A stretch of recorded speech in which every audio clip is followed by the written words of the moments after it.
que es la del procedimiento de selección en sí mismo. El procedimiento de selección debería encontrarse saneado. Si tenemos buenos requerimientos, buenos expedientes técnicos, buenos términos de referencia, este procedimiento debería darse en el lapso que corresponde.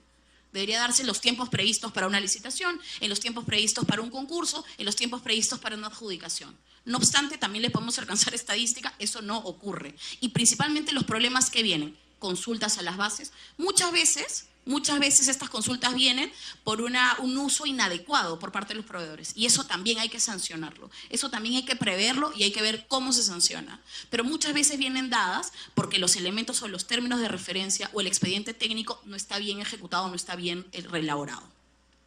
Una vez que logramos, de ser el caso, con muy buena suerte logramos adjudicar un procedimiento de selección, si es que no es apelado, que también es otra de las problemáticas que hemos visto incorporada aquí, y de ahí les voy a dar algunos datos con relación a la reconstrucción, si es que no es apelado, entramos a la etapa de ejecución contractual.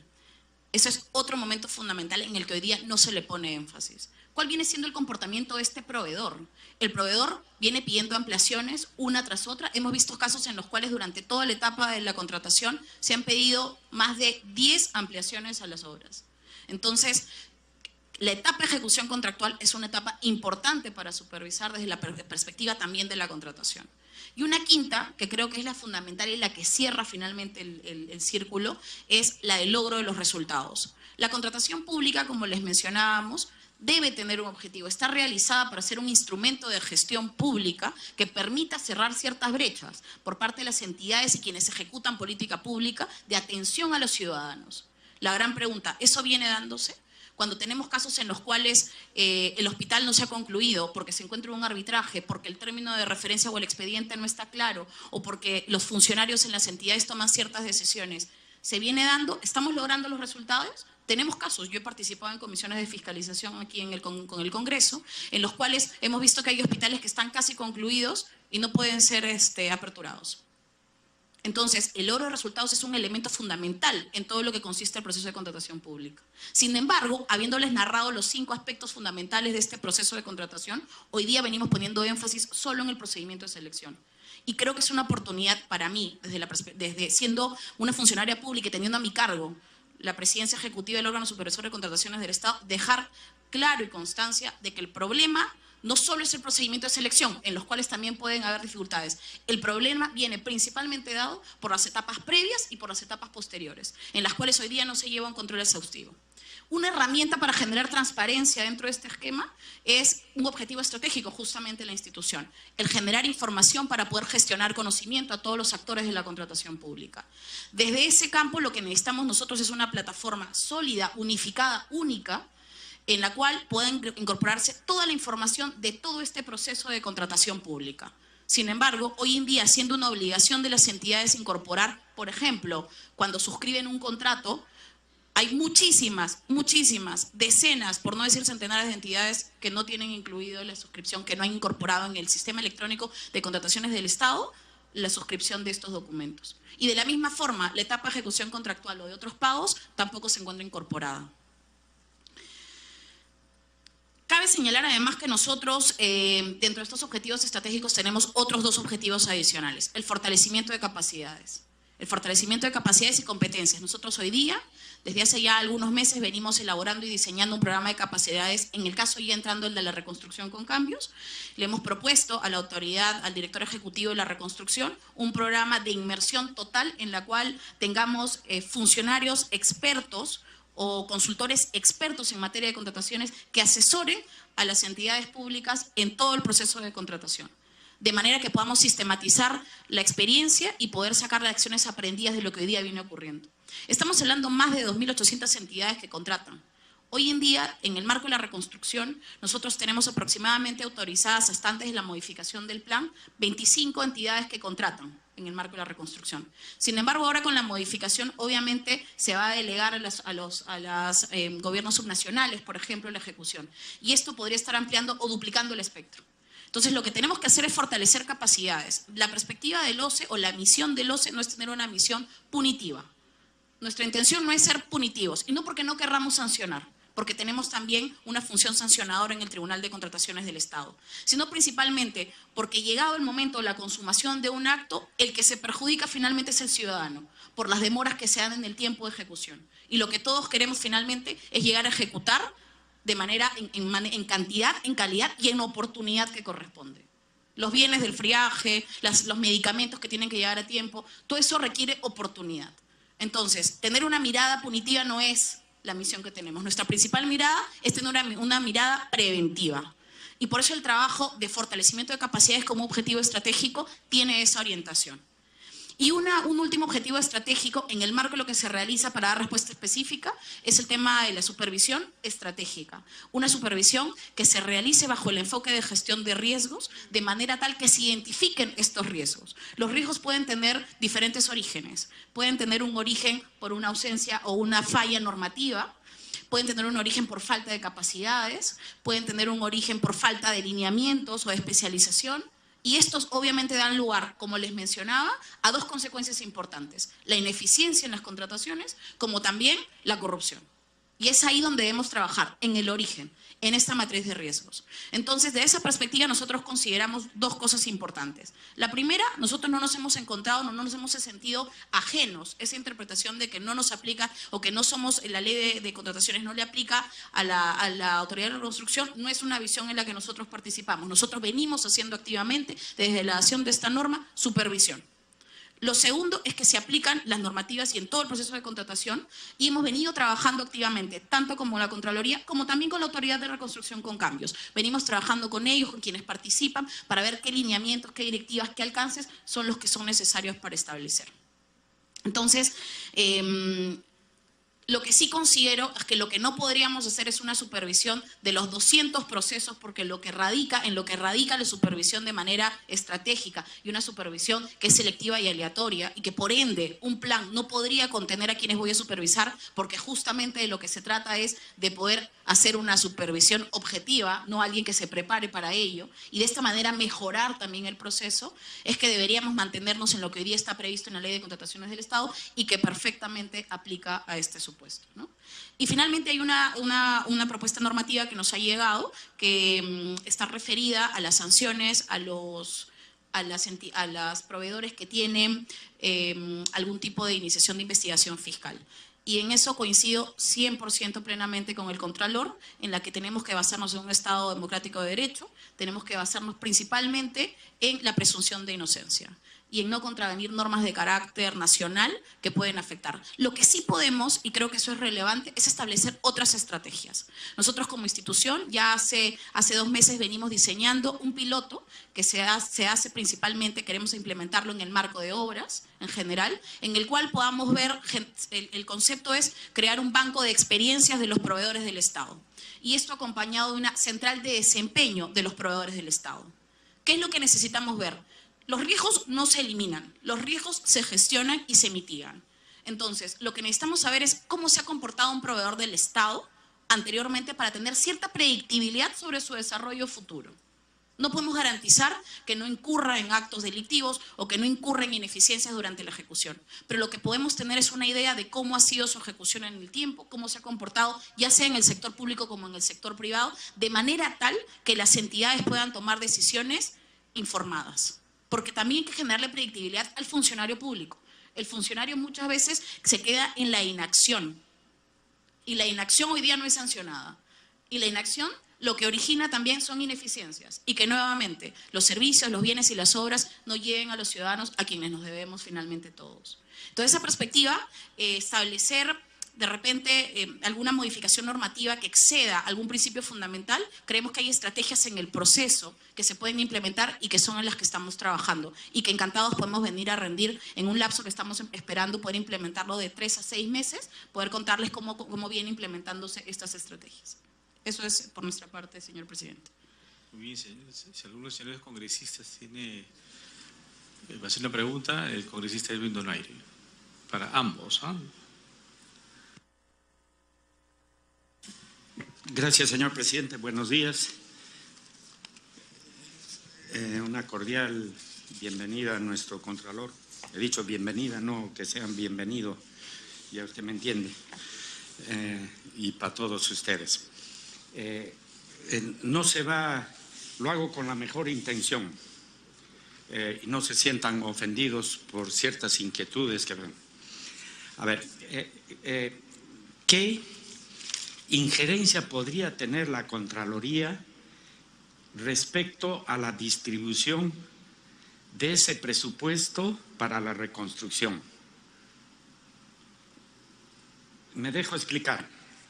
¿Qué pasa? Si hay, por decir, 1000, y esos 1000 tiene injerencia o debía actuar la Contraloría si se hace esa distribución del 1000, hipotéticamente esa cantidad, en una forma correcta, que se debe derivar hacia precisamente priorizar, porque seguramente las necesidades son mayores que las disponibilidades.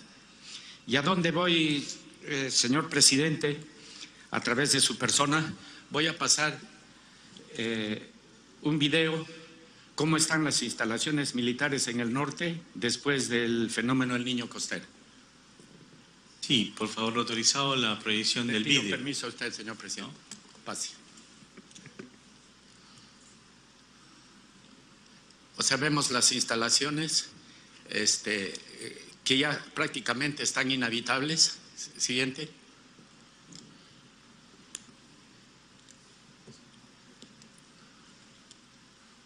Siguiente. Siguiente. Siguiente. Siguiente. Siga. Bueno, ¿a dónde deseo, señor presidente, Sí, llegar? disculpe, Sí. esos no han pasado por el sistema de control, ¿verdad?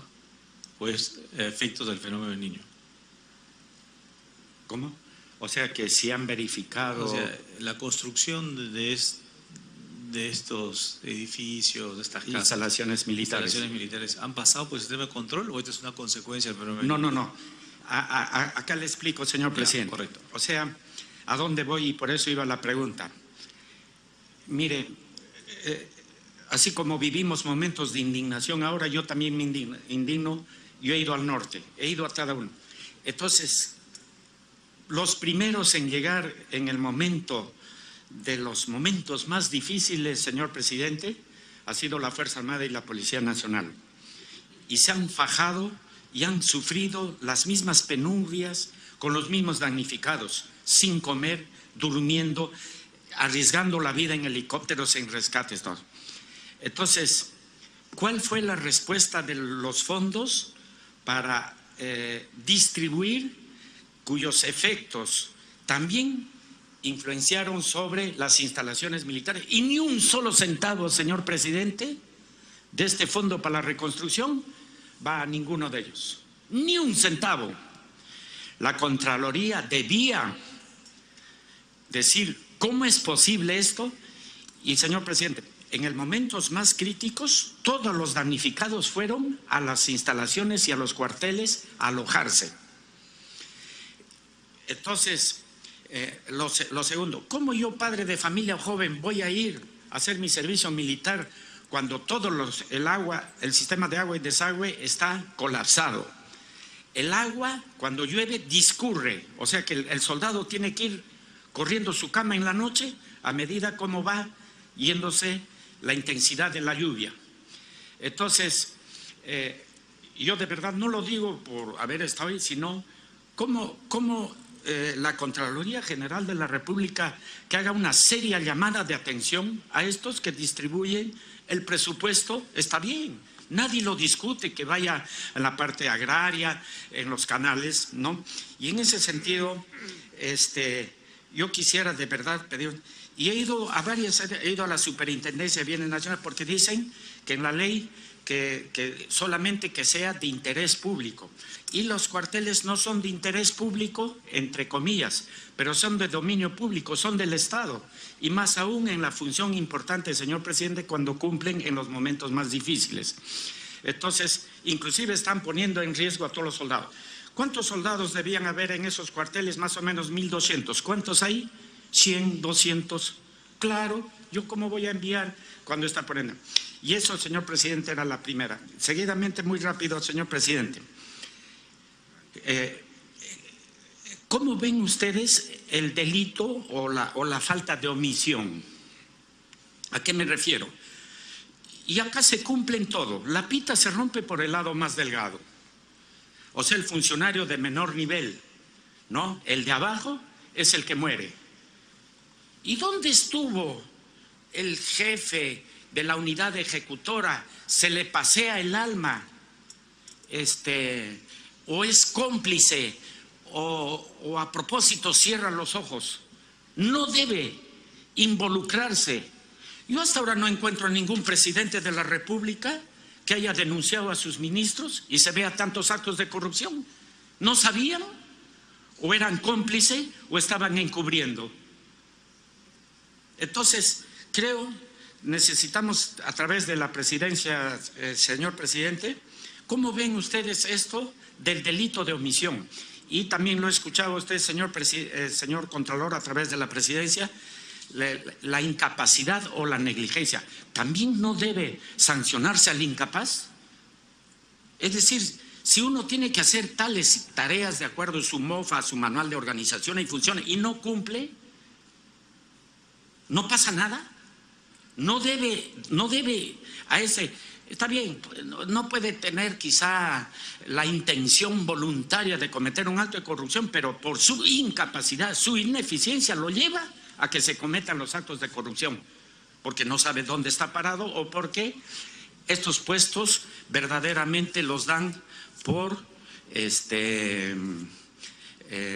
esos famosos puestos de confianza. Disculpe usted, señor presidente, debían desaparecer los puestos de confianza. ¿Confianza por qué? ¿Para taparle las cosas sucias? Yo no sé, no entiendo. Y la última, señor presidente, ¿qué ha hecho?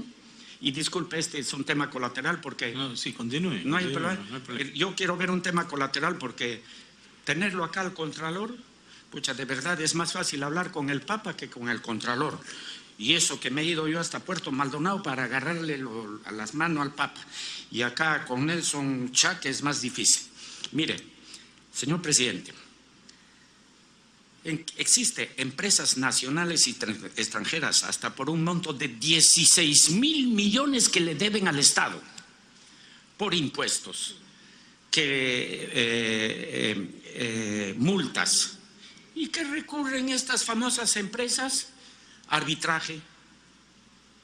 Y miren, y campean, siguen operando. Y disculpe, voy a decir con sus nombres si ustedes saben. Telefónica, ¿cuánto le debe? 4.000 millones al Estado. Sin embargo, usted deja de pagar a través de la presidencia, pucha, y uno quiere reclamar, primero paga y después le ponemos la línea. Ah, qué bueno. ¿Y por qué en estos casos, por qué no primero paga sus impuestos, su arbitraje y después reclama? Debe ser igual. Entonces, entre nosotros... Y hemos visto acá, señor presidente, cómo entre congresistas hasta a veces nos faltamos el respeto por rascar la olla para buscar, pucha, su puentecito, su Postamérica, mientras estos viven como reyes. Vayamos a ver, pues, cómo viven estos dueños de estas empresas. ¿Y dónde hacen sus paseos a las Miamis, a los Unitestates, a las Europas? Así se habla en mi tierra, disculpe usted, señor presidente. ¿Ya? Entonces, por favor, ¿cómo tiene que ser la Contraloría un elemento de verdad muy, ver todas estas cosas? No se puede. Bueno, y el último, no quiero aburrirlo y no lo ofendo. ¿Quién controla al controlador? Ah, está usted allá. ¿Usted? ¿Al Congreso? Ya. Bueno, ¿por qué? ¿Por qué le digo? Porque yo tengo una mala experiencia de verdad y voy a conversar personalmente con usted, pero yo no voy a llevar ninguna grabadora, nada para chuponearlo, por si acaso, en todo caso me revisa, ¿ya? En la cual, de verdad, bueno, no es su gestión, pero cuando estuve de comandante general, pucha, me han empapelado la Contraloría Es decir, y hasta ahora sigo sufriendo. Ya no quiero decir qué cosas me habrán dicho que para que no vote contra la vacancia, qué tenía que hacer, que esto iba a pasar por agua tibia. No, le dije que siga su curso. Pero creo que lo han corregido respecto a esas acciones rápidas del debido proceso.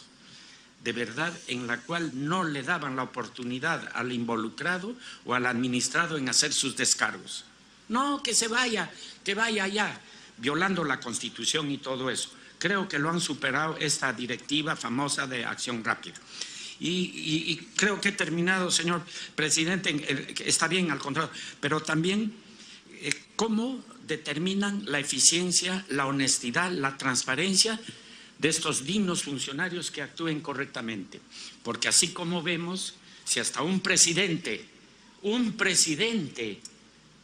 estaría involucrado en actos de corrupción, acá los simples, disculpen, no los voy a ofender, silvestres ciudadanos que podrían estar sujetos a qué presiones, con toda respetación les estoy diciendo. Entonces, en ese sentido, de verdad, todos somos sujetos, ¿no?, a todas estas cuestiones y quisiera, si usted, señor presidente, y acá termino, que si hay para abundar más en las respuestas, lo podría dar por escrito. Muy amable, señor presidente. Gracias. Gracias, congresista Donaire. Gracias por lo del silvestre. Marco Miyashiro tiene la palabra. Después, congresista Johnny Lescano. Gracias, señor presidente, y un saludo respetuoso a las autoridades invitadas. Pero quería llamar la atención sobre una palabra que se ha pronunciado, que es la inacción. Y a consecuencia de los videos presentados el día de ayer, vemos como un ministro del Interior, exministro, como fue el señor Basombrío, dice: hace 3 meses tuve conocimiento, tuve la sospecha, pero guardó silencio. Y ese silencio implica complicidad. Pero hay otros que sí han hablado, como el caso del congresista que dice: yo ya estoy cobrando el 5%. ¿A quién? A una empresa que le está prestando servicio a un gobierno, sea provincial o distrital. Se la controlaría. Por inacción se sufre de sordera, entonces también es un hecho grave. Y cuando se acusó al Congreso de la República en la presidencia de la señora congresista Luz Salgado de la compra de las computadoras, pues simplemente se estaba llevando a cabo una de las empresas que la OCSE publica. Y sin embargo después se cuestiona a la empresa por los datos que la OCSE tiene registrado en sus archivos. ¿Y cuántas empresas más? Y si hay inacción y no se corrige esa fuente de información, estamos hasta la pata, señor presidente, valga la criollada. Pero también tenemos que últimamente un congresista de Puno renunció a su bancada.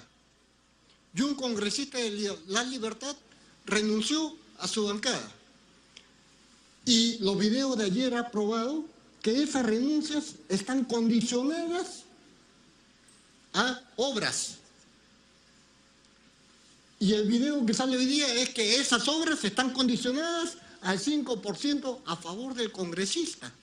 O hapan a hap, mitad, mitad. Y si la OCSE se hace la sorda, o sufre de sordera, o la Contraloría se hace el sordo o sufre de sordera, por inacción, nuestro país no va a avanzar. Muchas gracias, señor presidente. Gracias, congresista Marco Miyashiro. Tiene la palabra el congresista Johnny Lescano, Ansieta. Gracias, presidente. Saludar a los invitados del señor Contralor y a la presidenta de la OCSE. La primera pregunta, señor presidente, ambos funcionarios, es si ellos creen que ha sido necesario, que ha sido un acierto crear esta famosa autoridad de la reconstrucción. Porque tanto en la experiencia del gobierno aprista como en este gobierno se ha visto que esta autoridad no ha funcionado como se quería, con celeridad, rapidez para poder reconstruir sectores de nuestro territorio nacional que fueron afectados por fenómenos climáticos.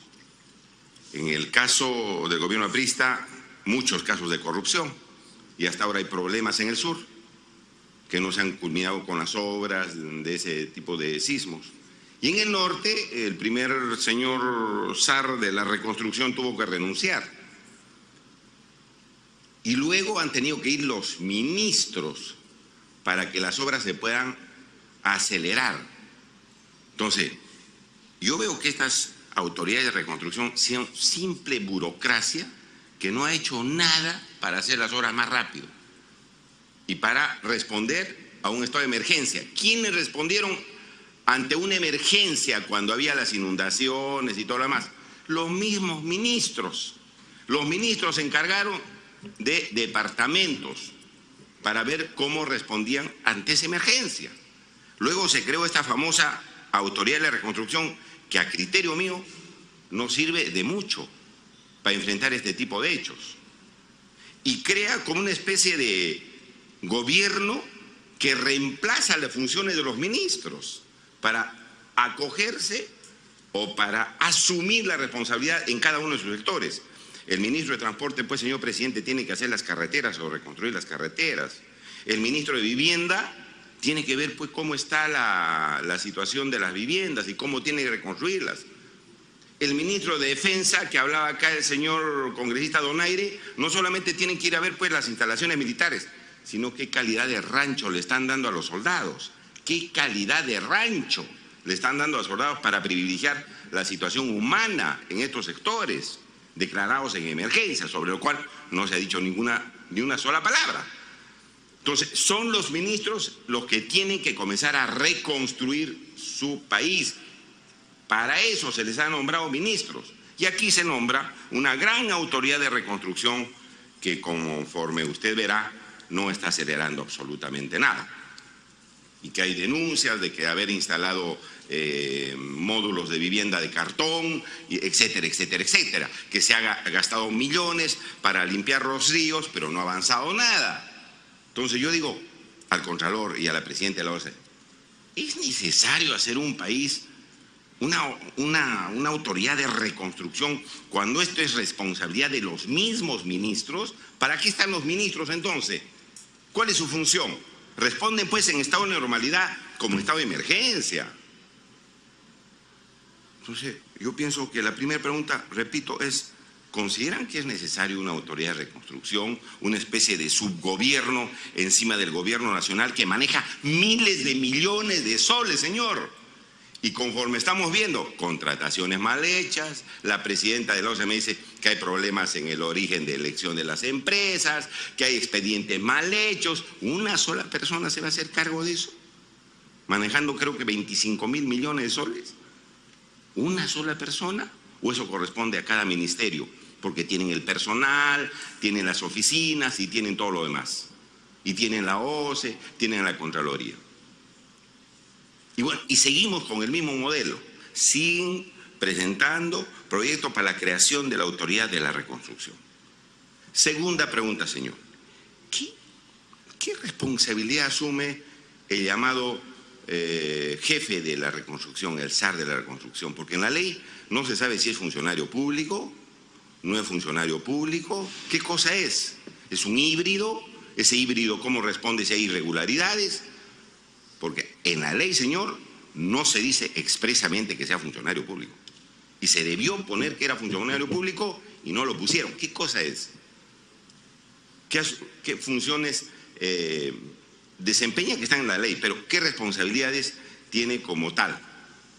Eso, a mi parecer, es un vacío, porque ese señor zar de la reconstrucción no se sabe en qué condiciones está trabajando. La tercera pregunta: yo entiendo a nuestros distinguidos invitados decir que se tiene que respetar las garantías constitucionales en este país. Claro que sí, la presunción de inocencia, claro que sí. Nosotros no estamos pidiendo que se condene antes de escuchar a una persona, que se la meta a la cárcel antes de que no sea juzgado con todas las etapas que establece la ley. Esa es la garantía constitucional. A usted no lo pueden condenar si no pasa por el fiscal y el juez competente. Pero sí yo puedo decir, señor, en la ley, con la experiencia que hay en este país de tanto latrocinio, no solamente en este gobierno, en los anteriores, y seguimos insistiendo en las mismas medidas que no se hace ningún cambio sustancial. Cambios fundamentales no se toma absolutamente nada. Pero señor, yo no puedo, por lo menos por cuidado de los dineros del Estado, estar contratando con una empresa o con el gerente de una empresa que está con acusación fiscal, que está sometido a un juicio oral. Yo no estoy ahí condenándolo, no, yo estoy elevando el rango de los requisitos para contratar con el Estado, estoy elevando el rango. ¿Y hay leyes que se ha establecido acá, señor? Claro que sí, claro que sí. ¿A quiénes les han establecido? A los profesores, señor. Un profesor que está acusado de terrorista sin haber sido juzgado o que tiene alguna denuncia por violar o atentar contra la sexualidad de una persona, no puede entrar al magisterio y no está sentenciado. Claro, como son profesor, un ciudadano, contra ellos le establecemos la pena o le establecemos el requisito, no la pena, el requisito. Pero a los señores empresarios, que generalmente son grandes empresarios, no, hay que respetarles su derecho a la presunción de inocencia. No, señor, nosotros no estamos vulnerando con esa propuesta la presunción de inocencia. No estamos diciendo que se condene antes de que se culmine el juicio. Estamos diciendo, señor, este señor que tiene acusación o este señor que tiene juicio oral ya, investiga.